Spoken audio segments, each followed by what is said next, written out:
नमस्कार दोस्तों, the UPSC study official में आपका एक बार फिर से स्वागत है। कल जब मैंने वीडियो बनाया था तो बहुत लोगों ने कहा था कि सर आप जीएस के बारे में बता रहे हैं, लेकिन आप सीसैट के बारे में बात नहीं कर रहे हैं। देखिए, ऐसा नहीं था कि मुझे आपसे सीसैट के बारे में बात नहीं करनी थी। सीसैट के बारे में बातचीत आपसे एक सही समय पर करना महत्वपूर्ण था, क्योंकि आप सीसैट पूरे साल तो पढ़ नहीं सकते, क्योंकि जब आप पूरे साल जीएस पढ़ नहीं रहे हैं, अनसर्टिंग कर नहीं रहे हैं, तो सीसैट तो कोई पढ़ेगा ही नहीं। और मैं बता दूं आपको कि 99% लोग सीसैट यूपी पीसीएस में पढ़ के नहीं जाते हैं। तो देखिए, सीसैट के बारे में जानने से पहले कुछ महत्वपूर्ण बातों को जान लेना जरूरी है। देखिए, ये वीडियो अधिकतम 20 मिनट का होगा, और आप जिसको भी सीसैट में समस्या है वो इस वीडियो को पूरा एक बार जरूर देख लेगा। आपको मूलभूत हेल्प मिल जाएगी और क्या करना है क्या नहीं करना है। देखिए, इस वीडियो में हम लोग क्या करेंगे क्या नहीं करेंगे, इस पॉइंट को मैंने पहले फाइंड आउट कर लिया कि हम लोग बात किस किस पॉइंट पे करनी है। तो पहला हमारा पॉइंट क्या है, तैयारी करना है या नहीं, मतलब सी सेट का किसको करना है या किसको करना चाहिए, क्या आता है सी सेट के पेपर में, कैसे पढ़ा जाए या कैसे तैयार किया जाए, क्या नहीं करना है, और ट्रेंड्स क्या है।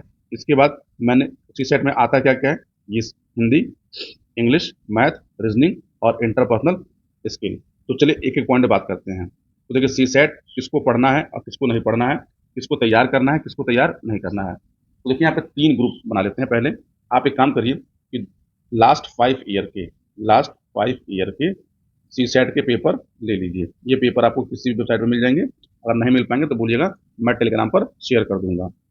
देखिए, लास्ट ईयर के पेपर ले आइए और इन पेपरों को एक काम करिए, आप लगा डालिए। तो देखिए, लगाएंगे तो इसमें 3 टाइप के लोग होंगे। अब आप समझ लीजिए क्या क्या होंगे। देखिए, एक लोग होंगे जो 5 साल का पेपर लगाएंगे तो उनके क्वेश्चन आएंगे सही, या तो 25 सही होंगे, 30 सही होंगे, 28 सही होंगे, 35 सही होंगे, 38 सही होंगे। दूसरा ग्रुप होगा कि वो हर साल जब करेंगे उनके 48, 45, 50, 55 या 60 सही हो जाएंगे। मतलब यहाँ मैं तब बात कर रहा हूँ कि जब आप पूरे के पूरे क्वेश्चन को लगा डालिएगा, या जितने भी आप लगाते हैं। ठीक, तो एक ग्रुप तो ये हो रहा है और दूसरा ग्रुप ये हो रहा है। अब एक ग्रुप और आता है बीच में कि जो सॉल्व कर रहा है, लेकिन उसके कभी 35 आते हैं तो कभी 30 आते हैं, कभी 40 आ जाते हैं, फिर कभी 32 आ जाते हैं। तो ये ग्रुप है। अब आप पहले फाइंड आउट करिए कि आप किस ग्रुप में आते हैं सी सेट के। यदि आप सी सेट के ग्रुप नंबर 3 में आते हैं तो आपको सी सेट प्रिपेयर करने की कोई भी जरूरत नहीं है। आप निसंकोच रहिए, मन करे तो 1-2 बार कोई पेपर लगा लीजिएगा अपने लिए, वरना आप सी सेट के लिए निश्चित रहिए।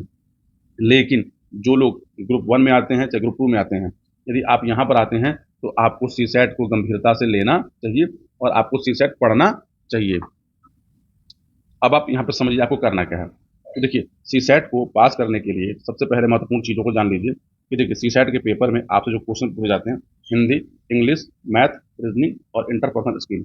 अगर हम पिछले 10 सालों का पेपर देखें या फिर पिछले 5 सालों का पेपर देखें, तो हिंदी हमसे हर साल 20 से 22 या कभी कभी 20 से 25 क्वेश्चन पूछे जाते हैं हिंदी में। और समान हिंदी में जो क्वेश्चन आते हैं उसमें आप देखिएगा तो आपको एक पैराग्राफ आएगा, अब तक गद्यांश जिसको बोलते हैं, बाकी आपको विलोम शब्द, पर्यायवाची, संधि, समास वो सब पूछते हैं।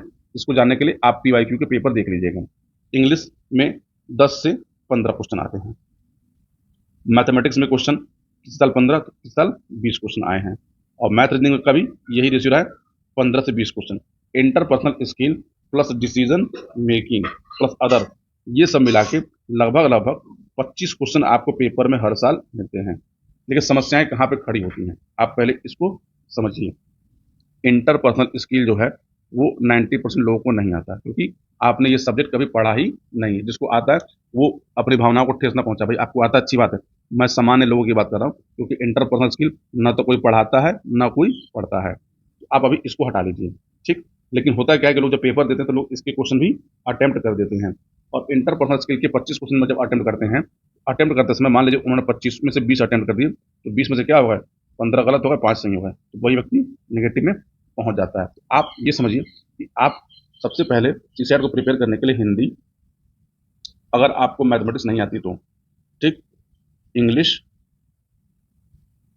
रीजनिंग प्लस इंटरपर्सनल स्किल, इन चारों चीज़ों का आप सहायता लेके आराम से सीसेट के पेपर को पास कर सकते हैं। क्योंकि सीसेट को पास करने के लिए आपको 33% नंबर लाने होते हैं। ठीक, आप ये समझिए, यानी 100 में से आपको 33 क्वेश्चन सही करने हैं। लेकिन मैं कहूँगा कि आप 33 सही करके कम से कम 35 सही करिए, क्योंकि 1-2 क्वेश्चन का हमेशा डाउट रहता है। और जब हमको क्वालिफाई करना है तो आप मैक्सिमम क्वेश्चन करके इसको क्वालिफाई कर ले, ताकि आपको डाउट ना रहे कि मेरा सीसेट हो रहा है या नहीं हो रहा है। अब यहाँ पे एक बात और करते हैं। देखिए, सी सेट के पेपर को प्रिपेयर करने के लिए आप सबसे आसान काम ये करिए कि आप लास्ट ईयर के पेपर जो सी सेट के हैं, लास्ट ईयर के जो सी सेट के पेपर हैं, मतलब यूपी पीसीएस में सी सेट 2012 में इंट्रोड्यूस हुआ था और 2023 चल रहा है। तो आप इन पेपरों को एक बार लगा जाइए। अगर इन पेपरों को अगर आप एक बार लगा लेते हैं कम से कम, और आपकी थोड़ी भी मैथमेटिकल अप्रोच है, साइंटिफिक अप्रोच है, तो आपको सी सेट पढ़ने की ज़रूरत नहीं है और सी सेट आप बड़े आराम से पास कर जाएंगे। लेकिन जिनको मैथ नहीं आती, रीजनिंग नहीं आती, तो आप कम से कम 1 घंटा पर डे इस पर अपना समय दीजिए। और मैथ रीजनिंग में वो टॉपिक पकड़िए जिन टॉपिकों को आप आसानी से कर लेते हैं। देखिए, रीजनिंग सबसे आसान है। आप खाली पी वाई क्यू के क्वेश्चन देखिए और पी वाई क्यू के क्वेश्चनों को आराम से लगाना स्टार्ट करिए। अगर आप लगाएंगे तो ये आपसे सॉल्व हो जाएंगे। मैथमेटिक्स पढ़ने का प्रयास मत करिए, क्योंकि 60 दिन में आप मैथ पढ़ सकते नहीं और आपको कोई मैथ्स में पढ़ा सकता नहीं। और उससे बढ़िया है कि आप अन्य पे काम कर लीजिए।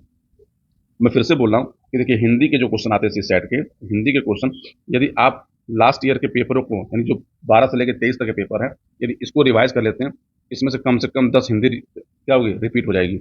इसमें से रीजनिंग भी रिपीट होती है, इसमें से इंटरपर्सनल स्किल भी रिपीट होता है, और मैथमेटिक्स के क्वेश्चन भी रिपीट होते हैं। यदि आप इतना कर लेते हैं तो बड़े आराम से सी सेट की नैया को आप पार कर ले जाएंगे।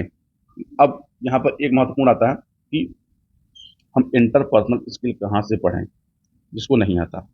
आप लेकिन उसको फिर भी, मतलब इंटरपर्सनल स्किल उसको पढ़ना चाहिए जिसको ना तो मैथ आ रहा है ना रीजनिंग आ रहा है, मतलब जिसके मैथमेटिक्स और रीजनिंग में हाथ तंग हों, उसको इंटरपर्सनल स्किल जरूर पढ़ना चाहिए। क्योंकि इंटरपर्सनल स्किल के 25 क्वेश्चन और हिंदी के 20 क्वेश्चन और इंग्लिश के 15 क्वेश्चन। ठीक, अगर आप इतना कर लेते हैं, आप आराम से सी सेट की नैया को पार कर जाएंगे, क्योंकि यहाँ पे ये 50 क्वेश्चन अकेले हो जाते हैं। ठीक है। अब देखिए, इंटरपर्सनल स्किल को पढ़ने का सबसे आसान तरीका यह है कि पहले तो आप एक काम करिए कि इंटरपर्सनल स्किल के क्वेश्चनों को समझिए। क्योंकि इंटरपर्सनल स्किल के क्वेश्चनों को सॉल्व करने का सबसे अच्छा तरीका होता है कि आप इन प्रश्नों को पहले पढ़िए, पहले समझिए, और आपसे प्रश्न में क्या पूछा जा रहा है ये जानने का प्रयास कीजिए। अगर आपने इतना जान लिया तो 70% इंटरपर्सनल स्किल आप सीख गए। फिर भी अगर जिसको लगता है कि नहीं, इंटरपर्सनल स्किल बहुत बड़ी समस्या है, तो आप बताइएगा। मैं 7-8 क्लास में इंटरपर्सनल स्किल, 7-8 जब मैं क्लास बोल रहा हूँ, तो अधिकतम 4 घंटे में मैं आपको इंटरपर्सनल स्किल इतनी सिखा दूंगा कि जो 25 क्वेश्चन आते हैं उस 25 में से आप 15-16 क्वेश्चन बड़े आराम से कर लेंगे। आप इसके लिए कमेंट करिएगा। दूसरी बात, सी सेट का पेपर लगाइएगा जरूर। आप नहीं लगा सकते पूरा फुल पेपर, तो कोई एक सेक्शन जरूर लगाया करिए। जैसे कभी हिंदी लगा लीजिए सी सेट की, तो कभी उसकी रीजनिंग लगा लीजिए, कभी उसकी मैथमेटिक्स लगा लीजिए। देखिए, पिछले साल जब पेपर हुआ था तो लगभग कम से कम 15 लोगों को तो मैं जानता हूँ जिनके क्वेश्चन 100 से अधिक सही थे, लेकिन वो सी सेट में फेल थे। और सी सेट में लोग धुआंधार फेल होते हैं, और सी सेट में वो ही लोग ज़्यादा फेल होते हैं जो बहुत कॉन्फिडेंट होते हैं, जिनको लगता है कि हमको तो मैथ आती है, हमको रीजनिंग आती है, और हमने बीटेक किया है, हमने बीएससी किया है, तो हमको सी सेट पढ़ने की ज़रूरत नहीं है। देखिए, आपने पढ़ा बहुत कुछ होगा, लेकिन उस 2 घंटे के टाइम फ्रेम में आपको क्वेश्चन सॉल्व करना होता है, और उनको लगता है यार मैथमेटिक्स, मतलब मैथ के और रीजनिंग के 40 क्वेश्चन है, 40 तो हम सही कर देंगे। तो वो करते क्या, वो इस 40 के भरोसे चले जाते हैं, और इस 40 में से 4-5 तो गलत हो गए, तो उसी सेट से बाहर आ गए, क्योंकि उन्होंने हिंदी पढ़ी नहीं और इंटरपर्सनल स्किल पढ़ा नहीं। तो आप, मैं फिर से बोल रहा हूँ कि सी सेट के पी वाई क्यू को लगाइए। आपको लग रहा होगा कि एक ही बार 15 बार रिपीट कर रहे हैं, तो रिपीट इसलिए कर रहा हूँ ताकि बातें आपको याद रहे, बातों पर जोर पड़े। आप कमेंट करिएगा, मैं आपको वर्ष 2023 का, चाहे 22 का, 21 का एक बार का पी वाई क्यू क्वेश्चन में दिखा दूंगा कि कैसे क्वेश्चन है और कैसे उसको अप्रोच से सॉल्व किया जाना चाहिए। दूसरी बात, आप एक काम और करिएगा, मैं आपको एक छोटा सा वर्क देता हूँ कि आप UP PCS R O A R O का जो पेपर होता है, are O A R O के पेपर में 15 क्वेश्चन मैथ और रीजनिंग पूछ जाते हैं। आप लास्ट ईयर के R O A R O के पेपर में से जो मैथ रीजनिंग के क्वेश्चन है उसको लगा डालिएगा। वो क्वेश्चन भी सी सेट में रिपीट होते हैं, मैंने कई बार उसको देखा है। आपको देखिए, 2 फायदा होगा। एक तो आपको मैथ रीजनिंग वहाँ हेल्प मिल जाएगी आर ओ के पेपर में, और ये आपको सी सेट में भी हेल्प कर देगा। आप इस वीडियो के बारे में अपना ओपिनियन दीजिएगा, बताइएगा कि क्या करना है क्या नहीं करना है। अगर आप लोग इंटरेस्टेड हो इंटरपर्सनल स्किल में तो कमेंट करिएगा। मैं इंटरपर्सनल स्किल आपको पेपर में 15-16 क्वेश्चन सही कैसे करने हैं ये सिखा जरूर दूंगा। और इसके साथ इस वीडियो को खत्म करते हैं। देखिए, यूपी पीसीएस मॉक टेस्ट का पेपर नंबर 6 आज अपलोड हो जाएगा, उसके लिए निश्चित रहिए। और जो लोग कह रहे सर इंग्लिश, देखिए इंग्लिश और हिंदी के क्वेश्चन दोनों एक साथ रहते हैं, लेकिन इंग्लिश और हिंदी दोनों को एक साथ पढ़ना पॉसिबल नहीं है, क्योंकि अगर मैं पढ़ूंगा तो दोनों लोगों को कन्फ्यूजन रहेगा। आप पी वाई क्यू चाहे जहाँ से करते हो वहाँ से करिए, लेकिन मैं ये बोल रहा हूँ कि अगर आप पी वाई क्यू खुद से कर रहे हैं अच्छी बात है, सबसे अच्छी बात है, लेकिन आप एक बार पी वाई क्यू मेरे साथ कर लीजिए। क्योंकि देखिए पीवाईक्यू में सबसे महत्वपूर्ण चीज़ क्या है, प्रश्न को पढ़ना, प्रश्न को समझना और उससे संबंधित व्याख्या से नए तथ्य निकाल लेना, नए क्वेश्चन को निकाल लेना। अगर आप ये कर लेते हैं तो आपको किसी की वीडियो देखने की ज़रूरत नहीं है। ठीक है? दूसरी बात देखिए यूट्यूब पे भरमार पड़ी है, आप जिसकी चाहे उसकी वीडियो देखिए, कोई डाउट नहीं है, लेकिन अपने समय को बचा के, क्योंकि समय सीमित है। इसी के साथ इस वीडियो को खत्म करता हूँ। यदि आपको ये प्रयास अच्छा लगा हो तो आप चैनल को लाइक, सब्सक्राइब और शेयर ज़रूर कर सकते हैं। मिलते हैं अगले वीडियो में, तब तक के लिए आप सभी का बहुत-बहुत धन्यवाद।